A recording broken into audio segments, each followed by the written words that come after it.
I'm Dr. Aisha Khosla, Senior Sustainability Strategist at Forum, and on behalf of Responsible Energy Initiative, I would like to welcome our eminent guests, speakers, fellow initiative partners, and participants to the Responsible Renewable Energy Summit 2024, Building People-Centric, Ecologically Positive Renewable Energy Systems. The Responsible Renewable Energy Summit is an annual flagship event of the Responsible Energy Initiative, and today's event is being hosted in partnership with National Solar Energy Federation of India. The main organizer of today's event, the Responsible Energy Initiative, is an ongoing industry CSO collaborative platform, which was operationalized in India in the year 2020. The initiative is run by a consortium of partners that includes Forum for the Future, REI India, the Energy and Resources Institute, Council on Energy, Environment and Water, Climate Group, Landesa, Business and Human Rights Resource Center, Consensus Building Institute, and WWF India. The Responsible Renewable Energy Summit was conceptualized by the initiative with an aim to accelerate the growth of renewable energy in a way that creates value for everyone. The summit brings together and actively involves stakeholders from the renewable energy value chain, including energy expert, sector pioneers, policymakers, innovators, and civil society representatives to deliberate on responsible adoption of renewable energy.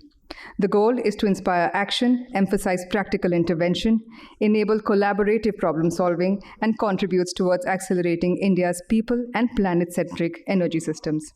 Today, as we open the annual gathering of responsible RE champions, I'm filled with immense gratitude to have each one of you joining us today. I thank you all for taking our time and joining us today. To formally open the summit, I'm pleased to invite Mr. A.K. Saxena. Mr. A.K. Saxena needs no introduction. He's one of our co-directors and is currently engaged with the Electricity and Renewables Division of TERI as a senior director. A veteran of India's power sector with an experience spanning over 4 decades in India. I would request Mr. Saxena to kindly join me on the dais to deliver the welcome address, sir. Thank you so much. A very warm welcome and good morning to all of you. Friends, we are well aware that the threat of climate change is real. The carbon budget, as per the climate change tracker, is only about 250 gigaton of CO2, and it is going to exhaust in 2019. There is an urgent and dire need to accelerate the actions for addressing the threat of climate change. In this context, the renewable energy assumes critical importance. Now, the good news is that we have significant potential of renewable energy in the country. Secondly, we have set ambitious targets for renewable energy. Thirdly, there is good progress. But then, what else can we do to accelerate the progress? Because as I mentioned just now, that the time is running out and there is a need for urgency in the action. When we talk about the renewable energy, and if we look at the cradle to grave concept, then I think there are ecological and socioeconomic vulnerabilities which people talk about, and they need to be addressed in the right earnest. There are perceived risks in regard to the critical minerals, in regard to the land resources, and also in regard to the water. So collectively, I think all these risks need to be addressed in order to make meaningful progress in accelerating the deployment of renewable energy in the country. Apart from all this, there is also the issue of the lives and livelihoods of the people who are going to be affected with this change. And that is what is also not very often talked about, but that is extremely important and needs to be taken care of. So thus, we have an opportunity to address the challenges and sort of set people at comfort so that one can move ahead more confidently and more acceleratedly. Now, just transition, we all know, this is an inclusive and equitable transition involving all the communities taking care of their sort of interest and the perceived risk and threats which they feel about. the involvement of the local communities and their participation in these projects and the governance process is extremely important in that context. So Responsible Energy Initiative is an initiative taken by the forum, and it is a multi-year, multi-partner initiative, and which aims to ensure that the renewable energy achieves its full potential in the country as early as possible and creates a value in a way that is ecologically safe, right respecting, and socially just. There are 4 guiding principles of the Responsible Energy Initiative. First and foremost is the local and regional biodiversity. How do we preserve them or strengthen them?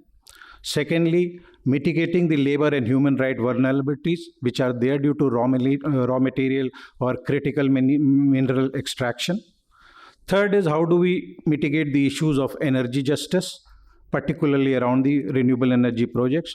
And this can be done through community involvement and participatory governance. And fourth is how to build a more inclusive, skilled, and resilient workforce. The progress made by the initiative so far is that in the year 2021, REI's report was launched, and that provided a comprehensive insights into the current impacts of the renewable energy across the entire value chain of the RE. In the phase 2 of the project, about over 25 leading renewable energy companies, investors, buyers, industry associations, think tanks, they got together and they identified the risks which are there along the value chain. And they also envisioned a responsible renewable energy system for India. Now, we are into the third phase, which turns the commitments into the collective action. And this is to be achieved through a collaborative project aimed at 3 strategic pillars. First pillar of this is define, adopt, and demonstrate responsible energy projects. That is what we have to do. Second is we cultivate people-centric business models so that the apprehensions or the perceived risks which are there, they are taken care of appropriately. And third is we accelerate the circular renewable energy value chains. That is what are the 3 pillars of this phase 3. So I think many of you have been associated with the Responsible Energy Initiative. Some of you who might not have been. I think we are all here to collectively sort of understand what all has been done, what all is being planned to be done. Throughout the day, you will have very engaging discussion on various thematic topics, which will be of extreme importance. And I think the takeaway from the day will be that how do we collectively plan to streamline and galvanize the action to accelerate the deployment of renewable energy and ward off the threat of climate change. With this, I look forward to a very engaging discussion throughout the day. Thank you so much. Thank you so much, sir, for setting the stage for today's discussion. I'm honored to introduce our next guest, our keynote speaker, Mr. Ashish Tiwari. Mr. Tiwari is a member of Indian Forest Services with more than 25 years of experience across policy and planning level and has held senior positions with the government of Uttar Pradesh. He currently holds the position of Secretary, Environment, Forest and Climate Change Department, Government of Uttar Pradesh. He has demonstrated a successful working history with communities, local stakeholders, premier research and technological institutes, and international organizations in the field of climate change adaptation and mitigation, environmental conservation, pollution control, forest and biodiversity conservation, JFM, and forest rights. Mr. Tiwari was awarded WWF PATA Bagh Mitra Award for Tiger Conservation in 2015, Certificate of Commendation by the Governor of Uttar Pradesh for Biodiversity Conservation in 2002, and Certificate of Commendation by Government of Uttar Pradesh for his outstanding work in the field of environment, forest, and climate change in 2019. We are highly honored to have with you, sir, today. I would like to invite you to the podium to deliver the keynote address. Thank you very much. The organizers of this particular event, and I really, when I got the invite for attending this particular event, in fact, it was a matter of great pleasure because I am a forest officer. We always deal with the kind of challenges of striking a balance between development and well-being of our environment. So similarly, like responsible renewable energy sector would also have similar challenges, which definitely would motivate all of us to think in a direction that how actually this transition has to take place globally and in our country also. I come from a state of Uttar Pradesh. I think you all know that it's the sixth largest country in the world. It has got population of 250 millions. Over 750 urban local bodies and 58,000 gram panchayats. And it's a fully urbanized state. I belong to the state of Madhya Pradesh. When I landed in 1997 in the state of Uttar Pradesh for my on-the-job training as a forest officer, there was a shock in me that the city never ends in Uttar Pradesh. If you travel across, the city will never end. Because in Madhya Pradesh, we have got a different settings. You come out of the city, there will be a forest.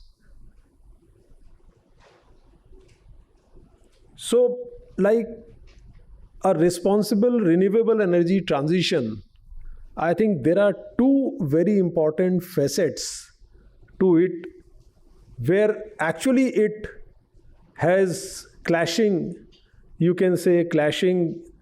issues with the community and with the environment. First would be the requirement for land. The second would be the kind of circularity which is needed so far as the waste which will be coming out of this renewable energy sector.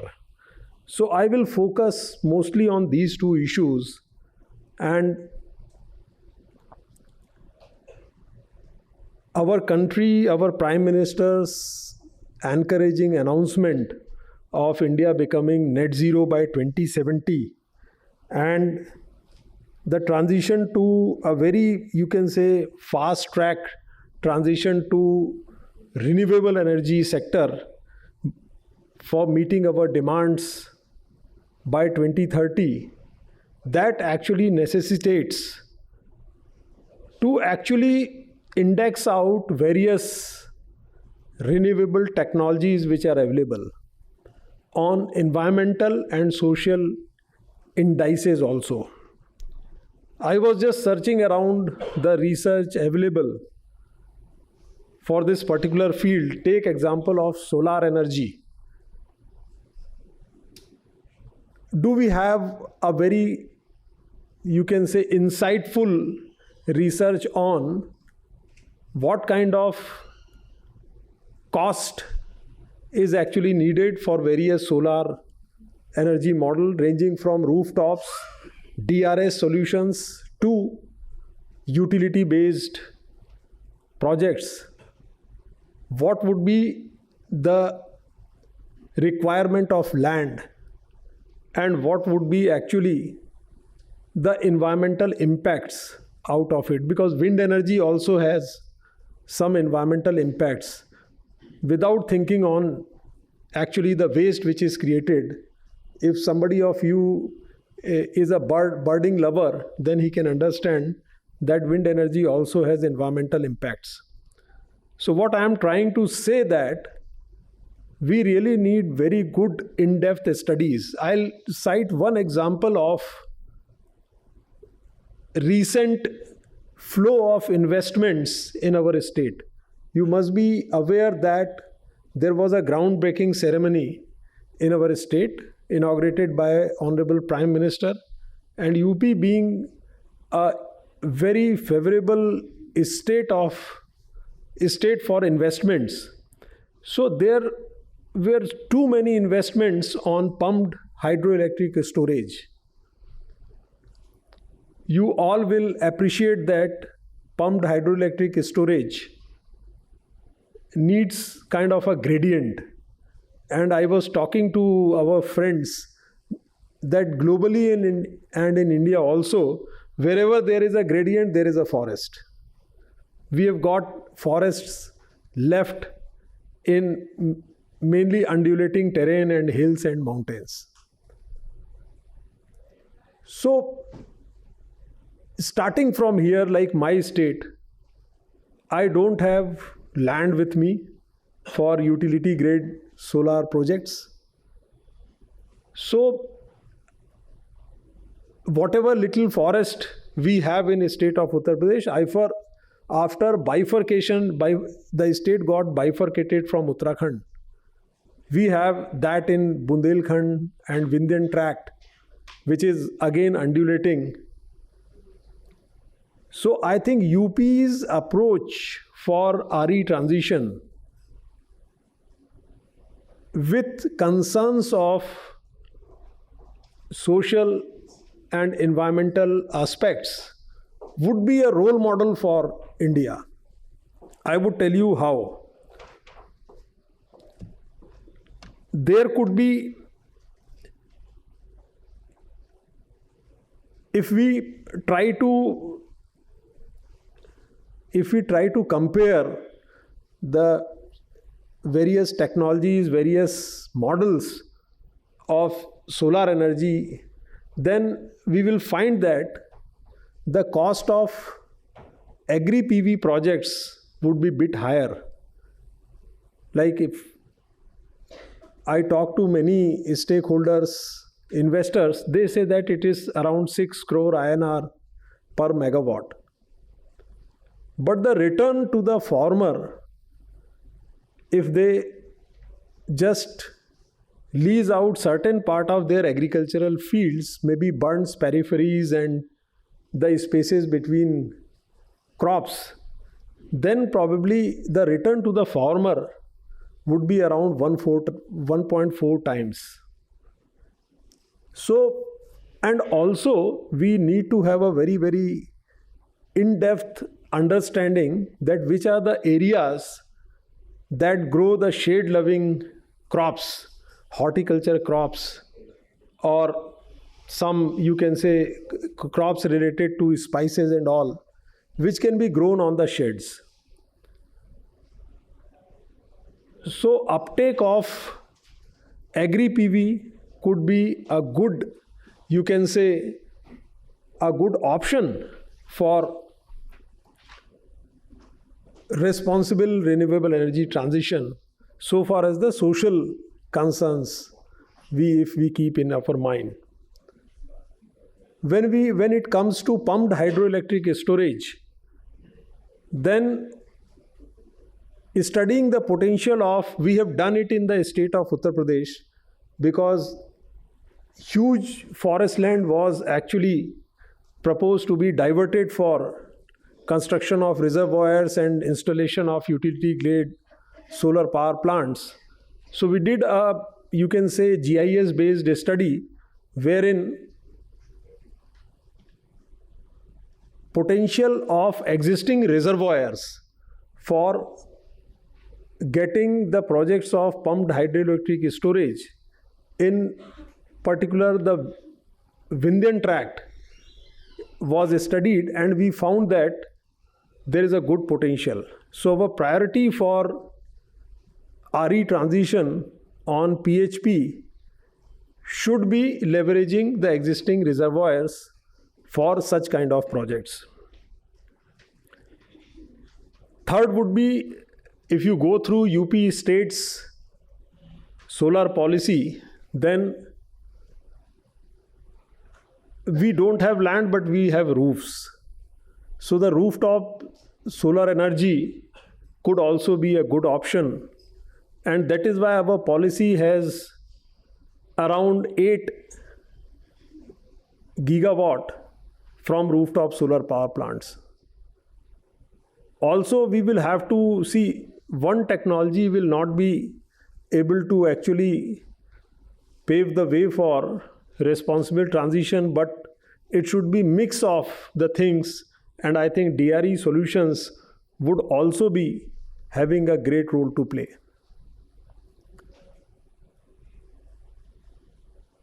So what I feel that since this is a forum where all civil society organizations, research organizations, government departments are there, we must have kind of a indexing of social indexing of, you can say, social vulnerability index of a particular technology, then environmental vulnerability index of a particular technology, then probably economic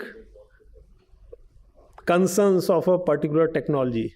And then we can actually, by putting these indexes, we can actually develop a composite index about how a particular technology is ranked to be the best so far as these three concerns are there. So that will actually pave the way for taking a good policy decision on taking up a responsible renewable energy projects. When we come back to the environmental side of energy transition, I think everyone knows that the kind of challenge of material supply value chain and the kind of environmental hazards that globally and our country level are going to be facing would be very, very important. The recent amendment of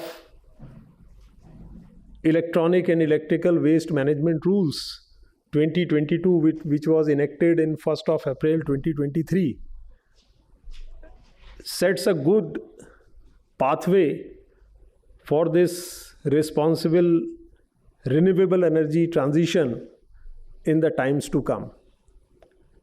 But we must understand that unless the recyclability of material at the design stage is thought of, I think we would then be leading to the same path of creating the problem first and then finding out the solution second.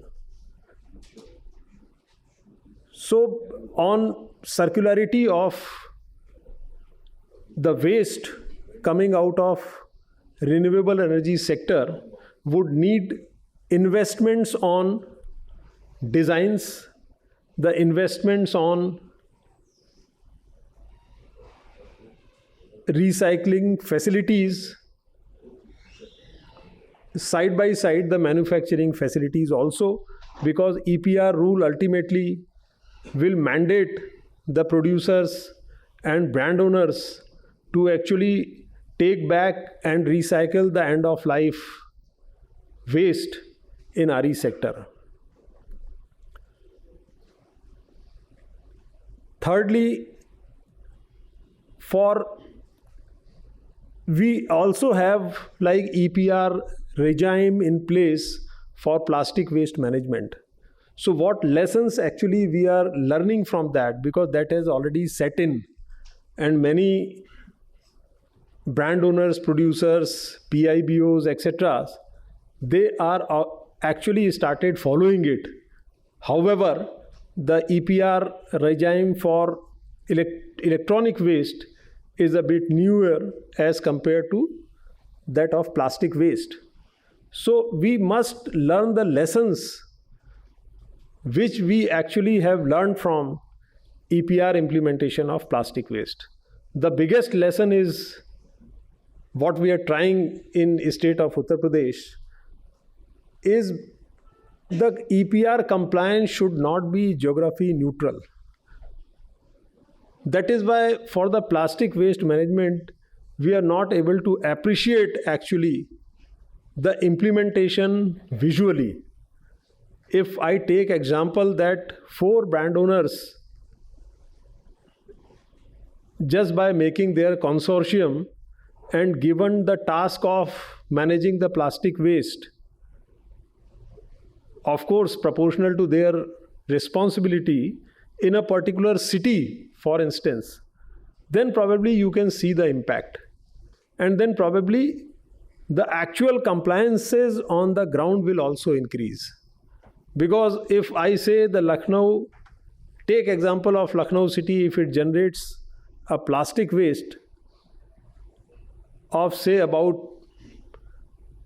2 tons per day, then 4 or 5 brand owners collectively, if they are given responsibility for Lucknow city, then Lucknow city should be free from all kinds of plastic waste. So this is how actually the impact can be appreciated and visually seen.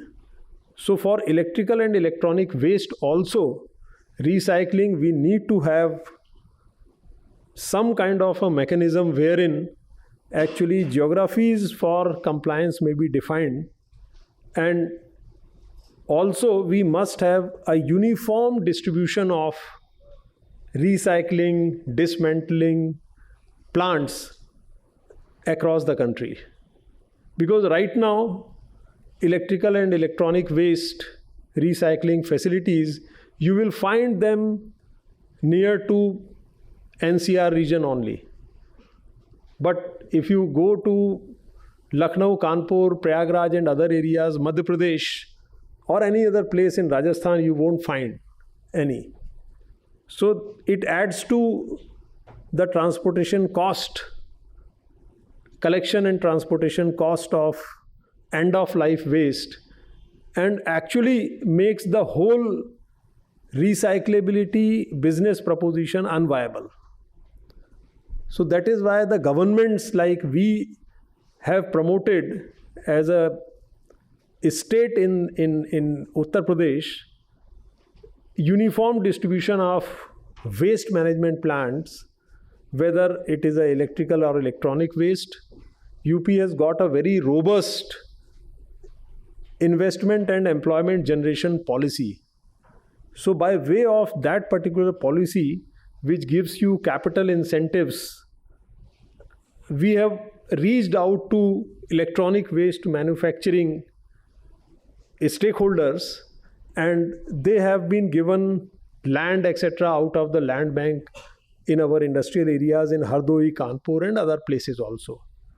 So the uniform distribution is very, very important. I think when the ecosystem of waste management is going to set in our country, then there has to be uniformity.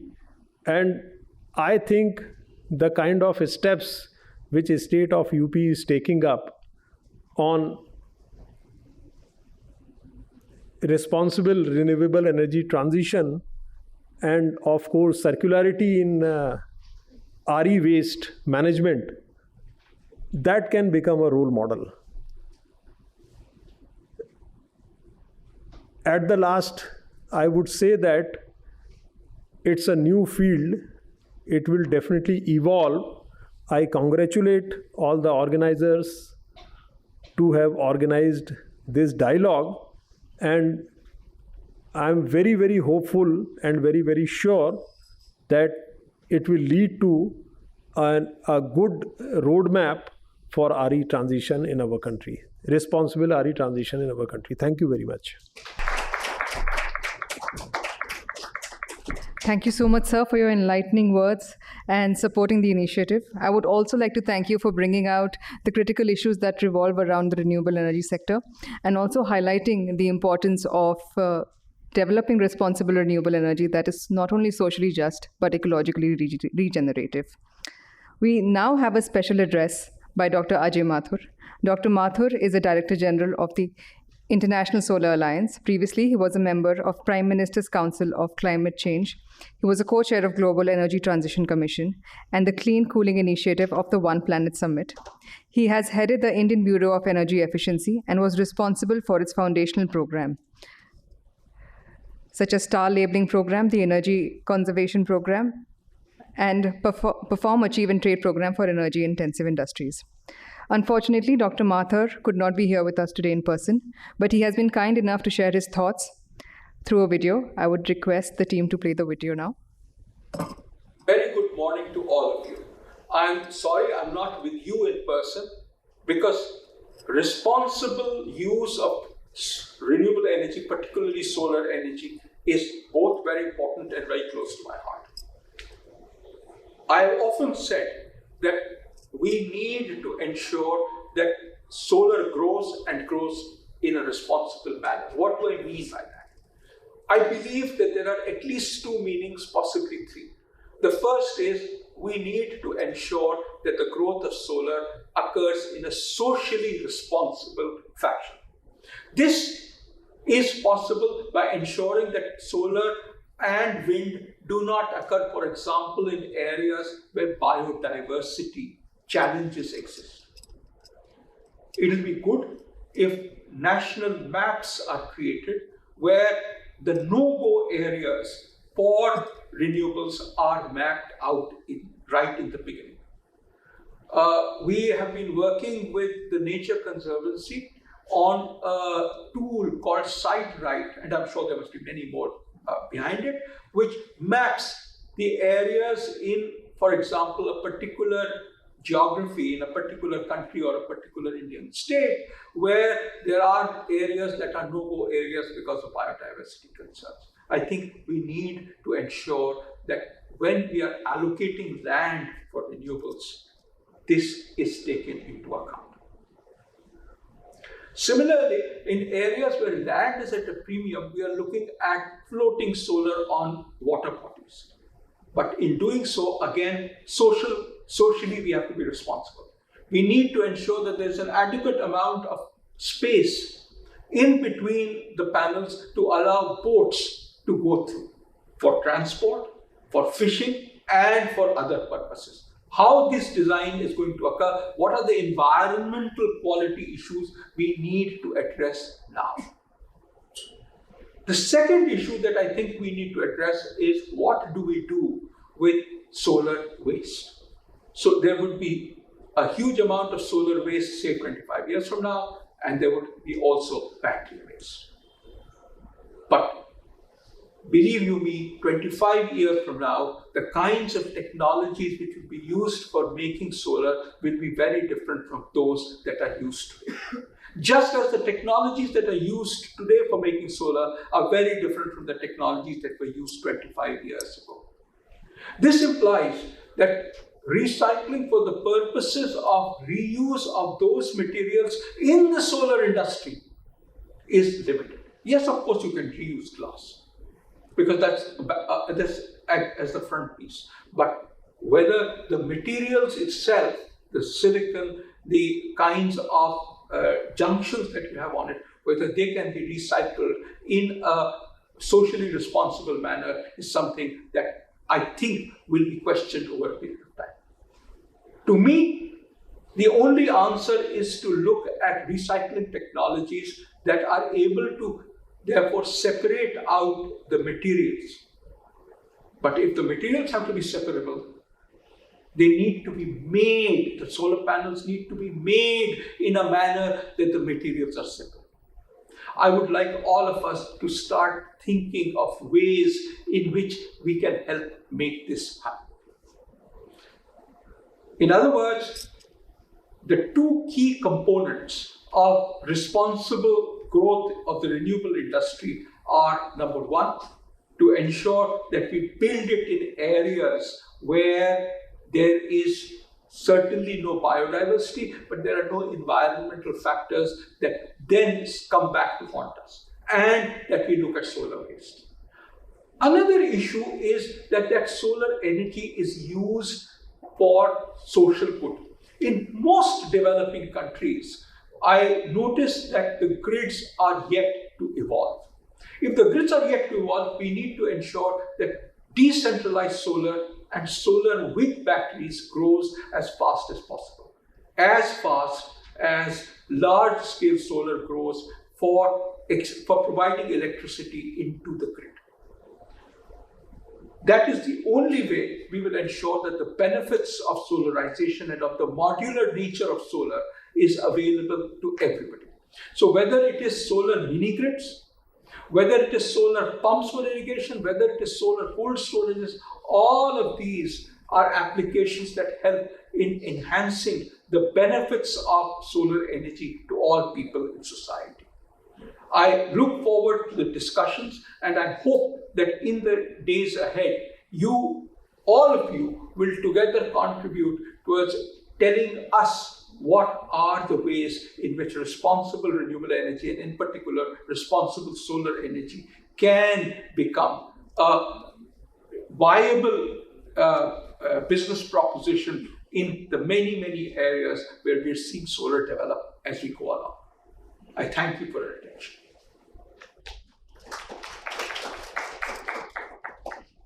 Thank you so much for your patient hearing. I would also like to thank Dr. Mathur for sending this video and sharing such poignant points on responsible solar energy development. As we come to the close of the session, I would request Mr. Saxena, on behalf of the Responsible Energy Initiative, to propose the vote of thanks.